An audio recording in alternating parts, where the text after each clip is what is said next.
اسی لیے اس عدالت کو، اس کورٹ کو انٹرنیشنل کرائمز ٹریبیونل کہا گیا، یعنی یہ پہلے دن سے ہی اس کو انٹرنیشنل اینگل ایک دینے کی کوشش کی گئی اور اسی لیے یہ پہلے دن سے متنازع بھی تھی۔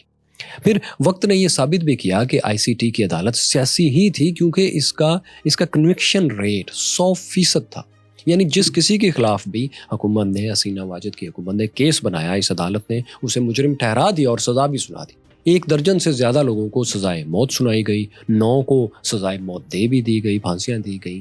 2013 میں 65 سالہ عبد القادر مولا کی سزائے موت آپ سب کو یاد ہوگی، انٹرنیشنل میڈیا میں بہت چرچا ہوا تھا۔ حسینہ واجد حکومت کو انٹرنیشنلی بہت کرٹیسائز بھی کیا گیا تھا۔ UN commission for human rights نے، ایمنسٹی انٹرنیشنل نے اور مسلم ممالک کی جانب سے اس کی مذمت کی گئی تھی۔ اس کے باوجود حسینہ واجد نے ٹرائلز اور سزائے موت دینے کا سلسلہ اس کورٹ سے جاری رکھا تھا۔ انہوں نے اپنی سیاسی مخالف بنگلہ دیش کی نیشنل پارٹی جو ہے، جس کی لیڈر خالدہ ضیاء تھی، ان کے خلاف اور ان کے کارکنوں کے خلاف بھی اس عدالت میں مقدمات بنوائے اور چلوائے اور سزائیں دلوائیں۔ قمر الزماں، علی احسان، صلاح الدین قدیر، 73 سالہ مطیع الرحمان اور میر قاسم علی کو پھانسیوں کی سزائیں اسی عدالت سے دلوائی گئی تھیں۔ بہت سے سیاسی مخالفین ٹرائل کے دوران بیڈ ٹریٹمنٹ سے مر بھی گئے تھے، اور کتنے تھے جن کو عمر قید کی سزائیں اسی عدالت نے سنائی تھیں۔ جب اگست 2024 میں حسینہ واجد بنگلہ دیش سے فرار ہوئیں اور بھارت میں پناہ لے کر بیٹھ گئیں، تو اسی عدالت میں ان کے خلاف بھی اب ٹرائل شروع ہو گیا، یعنی جہاں سے انہوں نے سلسلہ چھوڑا تھا، نئی حکومت نے، انٹرم گورنمنٹ نے ان کے خلاف وہیں سے اسی جگہ ٹرائل شروع کر دیا۔ اب ان کے اوپر نئے الزامات تھے، کیونکہ ظاہر ہے یہ عدالت تو انہوں نے خود ہی انٹرنیشنل نوعیت کے جرائم کے لیے قائم کی تھی۔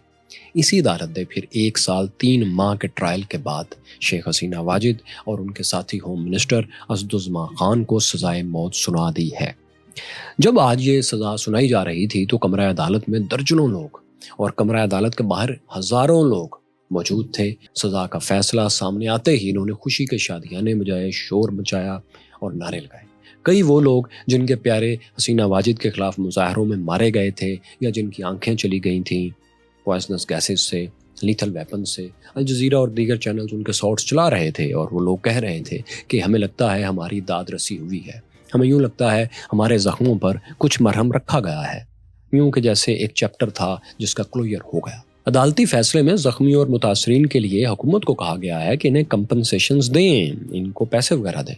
یوں لگتا ہے کہ یہ کمپنسیشن حکمران فیملی کی جائیدادوں، سابق حکمران فیملی کی جائیدادوں کو بیچ کر ہی دی جائے گی، کیونکہ ان کے فیصلوں کو سیاسی اور ذاتی کہا گیا ہے۔ ورڈکٹ میں عدالت نے بھی لکھا ہے کہ شیخ حسینہ واجد، اسدالزماں اور دیگر ساتھیوں کی تمام جائیدادیں ضبط کر لی جائیں بحق سرکار۔ اسی لیے ہمیں لگتا ہے کہ جس کمپنسیشن کا عدالت نے حکومت سے کہا ہے، وہ کمپنسیشن سرکاری خزانے سے نہیں بلکہ انہی کے گھروں سے اور انہی کے اکاؤنٹس سے دی جائے گی جو اب جن کو فریز کر دیا گیا تھا۔ اب دیکھیے کیورس فیلوز کے ICT کے فیصلوں میں وہ پولیس افسران جو پچھلے سال طلبہ پر ڈرونز اور ہیلی کاپٹرز کے ذریعے تشدد کر رہے تھے، وہی اب گواہ بنے ہوئے ہیں۔ ان میں سابق پولیس چیف چودھری عبداللہ مامون ٹاپ پر ہیں۔ انہوں نے عدالت اور پروسیکیوشن کے ساتھ خوب تعاون بھی کیا ہے۔ بہت سے ثبوت بھی انہوں نے مہیا کیے ہیں کہ انہیں حسینہ واجد حکومت نے ڈائریکٹ آرڈرز دیے تھے۔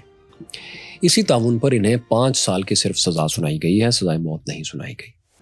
جو بھی حکومت اپنے لوگوں کے خلاف اتنے بڑے پیمانے پر کریک ڈاؤن کرتی ہے، قتل عام کرتی ہے، اسے یہ تاریخ ضرور یاد رکھنی چاہیے کہ وقت بدلنے پر وہی اہلکار، وہی پولیس افسران گواہ بھی بن جاتے ہیں جو اس جبر میں ان کے دست و بازو ہوتے ہیں۔ یہی دست و بازو گواہی دینے لگتے ہیں آپ کے خلاف۔ یہی وجہ ہے کہ ڈیموکریٹک مائنڈز کے لیڈرز اس حد تک صورتحال پہنچنے سے پہلے ہی استعفیٰ دینے کی طرف آ جاتے ہیں۔ وہ اس غلط فہمی کا کبھی شکار نہیں رہتے کہ ان کے علاوہ کوئی آپشن ہی نہیں ہے۔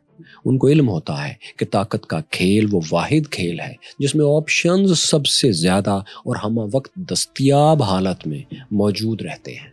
پاؤں کے نیچے، دیوار کے پیچھے، سر کے اوپر، ماتحتوں میں، افسروں میں، وفاداروں میں، غداروں میں، ہر جگہ آپشنز ہی آپشنز ہوتے ہیں۔